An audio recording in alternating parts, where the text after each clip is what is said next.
Bonjour à tous et bienvenue sur ma chaîne État des jeux. On se retrouve aujourd'hui sur Marvel Champion, le jeu de cartes, avec un nouveau paquet héros qui est sorti il y a quelques temps maintenant, donc je n'ai pas encore présenté. Le paquet de Jubilé, alors qui va nous rajouter donc 60 nouvelles cartes, un deck préconstruit pour Jubilé, des nouvelles cartes qui peuvent être ajoutées à n'importe quel deck héros, et un nouveau set modulaire, donc pour affronter Arcade, qui peut être ajouté à différents scénarios aussi. Donc il n'y a pas l'air d'avoir de Nemesis sur celui-là. Bon bref, on va découvrir ça. Pour rappel, Marvel Champion, le jeu de cartes, un jeu Fantasy Fly Game. Et allez, comme d'habitude, le petit bout de scotch, ou pas. Oui, ils ont l'air changer un peu.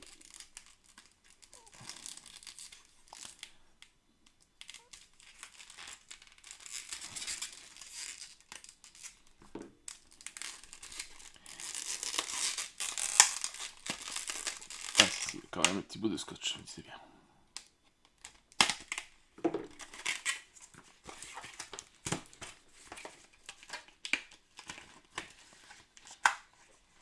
Comme d'habitude, comme toujours, le petit poster.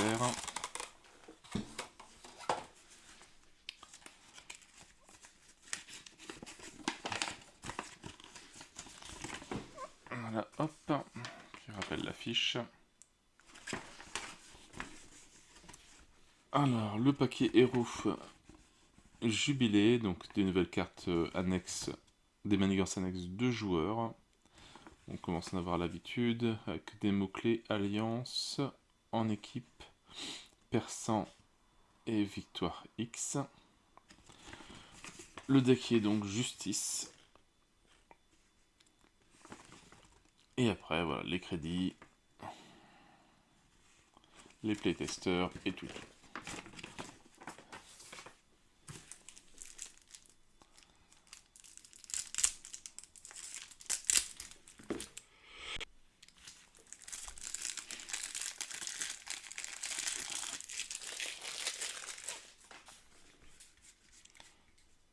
Alors, le deck de Jubilé est là.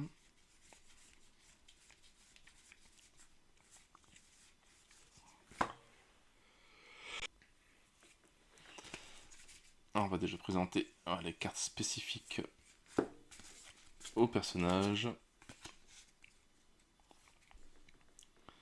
Donc, en alter ego, hop, Jubilation Lee, une récupération de 3. Alors qu'il y a une action, cherchez dans votre deck la manigance annexe du joueur, lèche-vitrine et mettez-la en jeu, limitée d'une fois par phase. 6 cartes en main et 9 points de vie. Et en mode super-héros, Jubilé, 1 en contre, 1 en attaque et 2 en défense, donc elle fait partie des X-Men. On l'incline et on génère une ressource libre, ce qui a l'air assez sympa. 5 cartes en main et 9 points de vie. En allié, bon voilà, juste Wolverine. Un coup de 4, 1 en contre, 3 points de vie. 3 points d'attaque et il a 4 points de vie. Alors, les attaques de Logan de Wolverine gagnent perçant. Et réponse, après être passé sous forme d'alter ego, soigner 3 dégâts de Wolverine. D'accord. Donc c'est quand le personnage principal change de sens, on soigne 3 dégâts, c'est quand même pas mal. Alors, la manigance annexe joueur lèche-vitrine, qui a un coût de 0.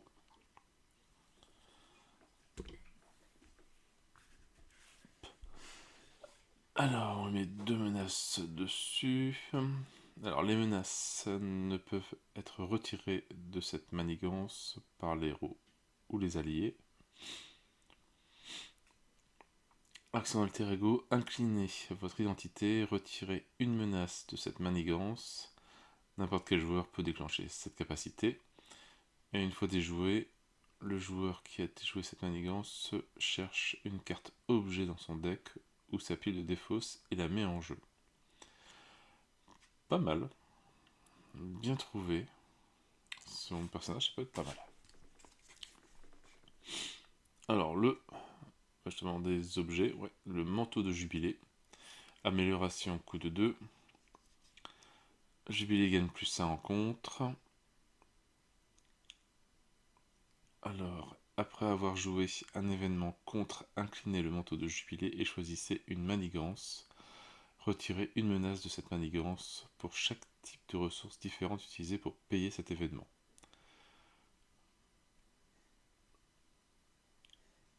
Pas mal.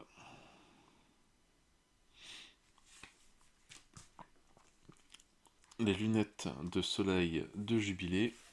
Amélioration, coût de 2. Pareil, un objet, elle a +1 en attaque.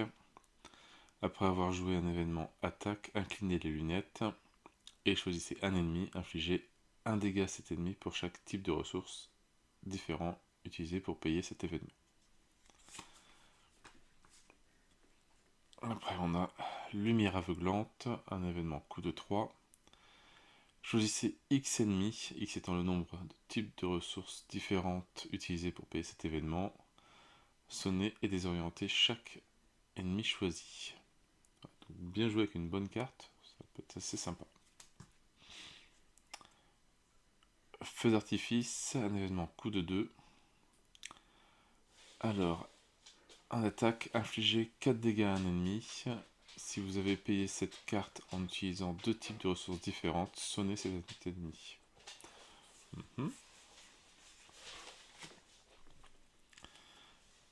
Alors, des éclairs lumineux, un événement coût de 2. Retirez 3 menaces d'une manigance. Si vous avez payé cette carte en utilisant 2 types de ressources différentes, désorientez un ennemi. Qui peut être pas mal aussi. Alors, bouquet final, un événement coût de 3. Infligez 2 dégâts à un ennemi, donc en attaque, et pour chaque type de ressources différentes. Donc énergie, mentale, physique ou libre, que vous avez utilisé pour payer cette carte, choisissez un ennemi et infligez-lui 2 dégâts. Et c'est pour chaque type de ressources différentes, donc ça peut être intéressant.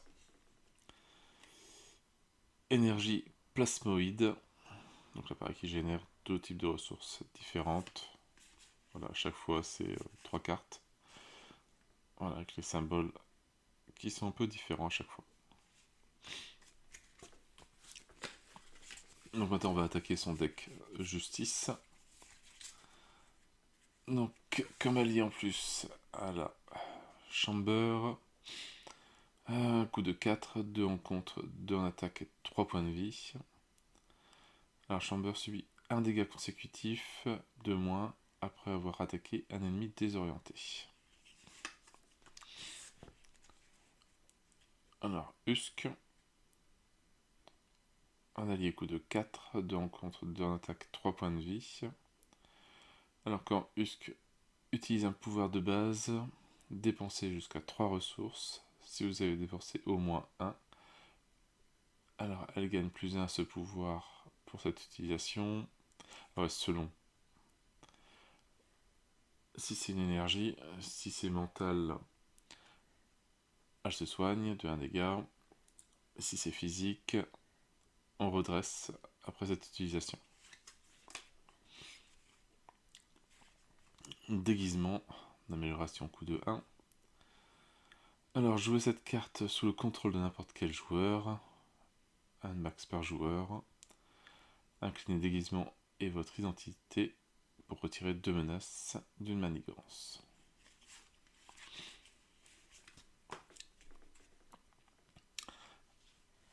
Assaillir, un événement coût de 3. En attaque, après que votre héros a contré, infligez 4 dégâts à un ennemi, 7 dégâts à la place, si ce contre a retiré la dernière menace d'une manigance.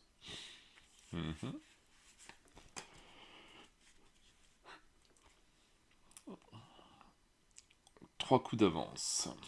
Un événement coup de 3. Donc en contre, pour chaque type de ressources différent, donc je vais parler des 4, dans le choix entre les 4, que vous avez utilisé pour payer cette carte, choisissez une manigance et retirez-en 2 menaces. C'est une carte qui coûte 3, peut être pas mal.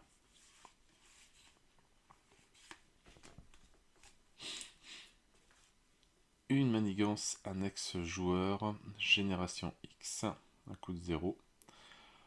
On met 3 menaces par joueur dessus. Donc ça ramène 0 point de victoire. Chaque personnage X-Men gagne plus 1 en contre tant qu'il effectue un contre de base contre cette manigance. Et une fois déjoué, chaque joueur peut chercher dans son deck ou sa pile de défausse un événement spécifique à son identité et l'ajouter à sa main. Puis on mélange.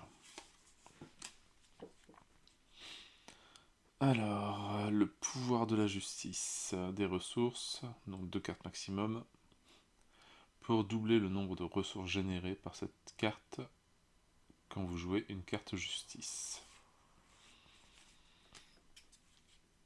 Alors, après elle a 5. Un allié coup de 3, un en contre, un en attaque, 3 points de vie. Donc on peut le faire uniquement si on a X-Men. Quand vous utilisez un pouvoir de base, inclinez-le. Et vous gagnez plus 1 à ce pouvoir pour cette utilisation. Un téléphone portable. Amélioration coup de 2. Donc on met 3 jetons charge dessus. Alors inclinez le téléphone portable, retirez-lui un jeton charge et choisissez un joueur. Ce joueur effectue une attaque de base ou un contre de base avec un personnage qu'il contrôle. Ce personnage gagne plus 1 en contre et plus 1 en attaque pour cette utilisation. Ce qui peut être intéressant. Gen X. Une amélioration coup de 1. Alors jouez cette carte uniquement si votre identité est le trait mutant. Et inclinez Gen X et générer une ressource libre pour un événement spécifique à l'identité.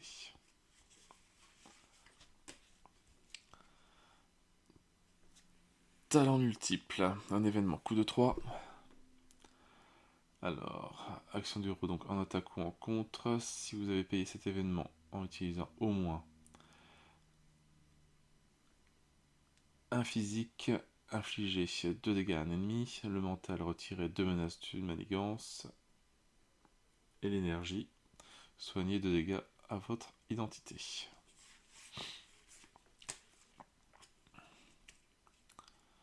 Duo improbable, un événement coup de 2 en équipe, donc il faut jubiler et Wolverine, une carte max par deck, désorienter un ennemi, infliger 4 dégâts à un ennemi désorienté, c'est pas mal.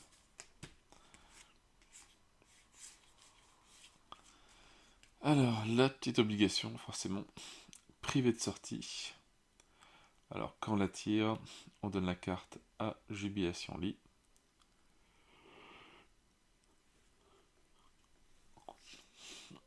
En tant que coût supplémentaire pour passer sous forme de héros lors de votre tour, vous devez dépenser 2 ressources du même type. Une fois révélé, passez en forme alter ego forcément. Et réponse, après avoir joué un événement du set jubilé, retirez privé de sortie de la partie. Moi aussi, donc, des cartes Némésis. Quand même.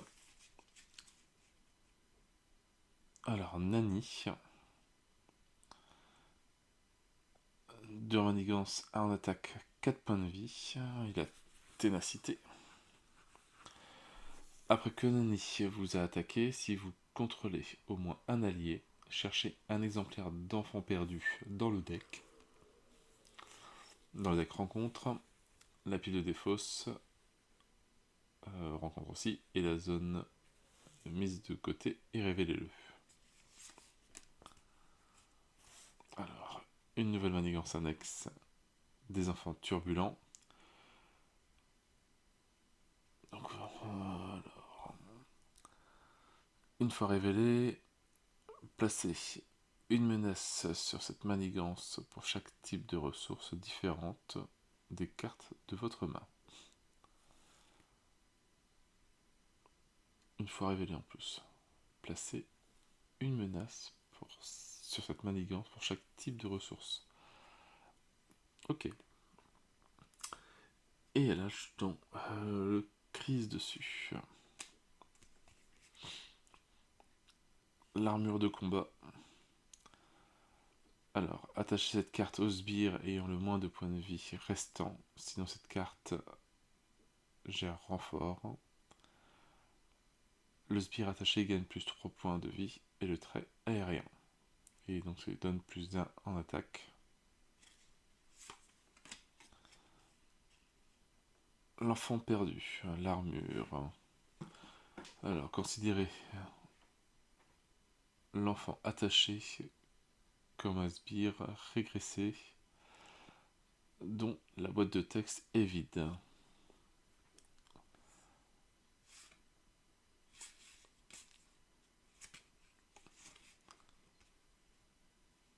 Ah oui, non, l'allié attaché, oui. Oui, on considérait l'allié qu'on attache à cette carte comme un sbire régressé dans la boîte de texte est vide. Sa manigance est égale à son contre imprimé et il ne subira pas de dégâts consécutifs. Une fois révélé, attache cette carte à l'allié dans le coup le plus élevé qui n'a pas déjà un enfant perdu attaché. L'allié attaché engage son contrôleur, sinon cette carte gagne en renfort et se donne -1 en manigance.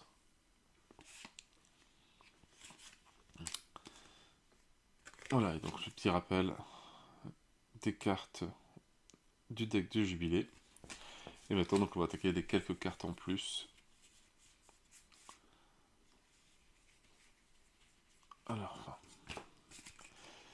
les cartes pour le commandement. Méli-Mélo de mutants, un événement coup de 3. Alors, ils ont Alliance, action de héros, choisissez un allié X-Force et un allié X-Men et renvoyez-les dans leurs mains de leur propriétaire. Ces joueurs jouent ces cartes en ignorant leur coût en ressources.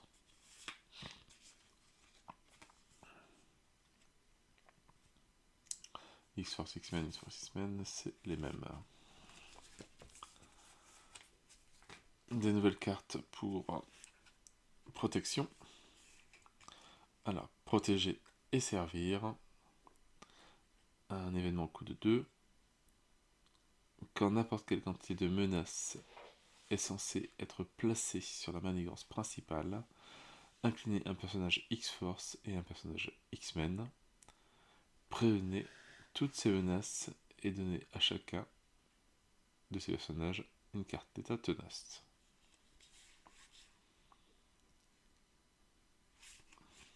Assez costaud.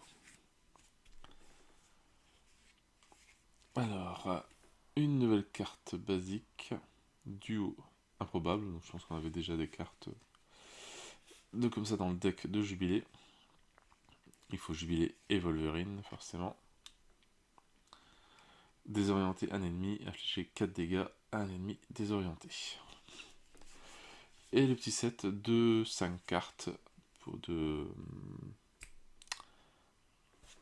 7 modulaires, j'ai retrouvé le mot, avec comme méchant Arcade, 2 manigances, 2 en attaque, 3 points de vie. Alors, Arcade ne peut pas subir de dégâts tant qu'une manigance annexe piège est en jeu. Une fois révélé, défausser des cartes du dessus du deck rencontre jusqu'à ce qu'une manigance annexe piégée soit défaussée et révélée là.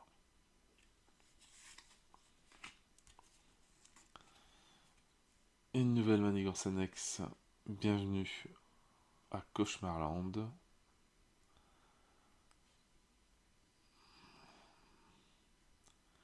Entrave, donc un par joueur.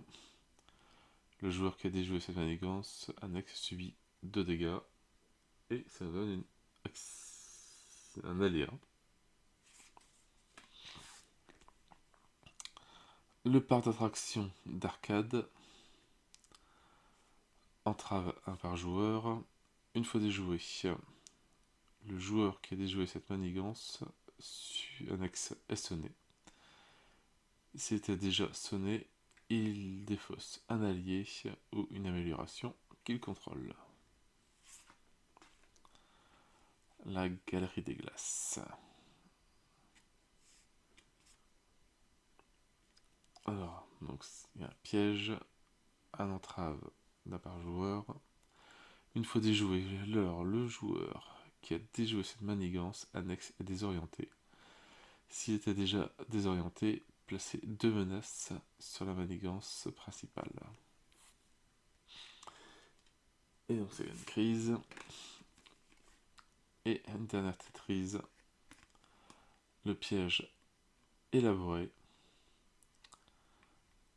Alors, une fois révélé, résolvez la capacité, une fois déjouée, de chaque manigance annexe piège, comme si vous l'aviez déjoué.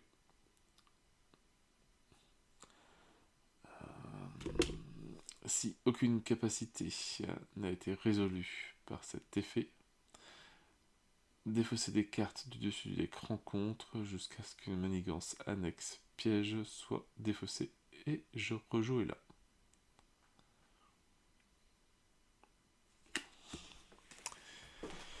Et voilà, on a fait le tour du deck de Jubilé.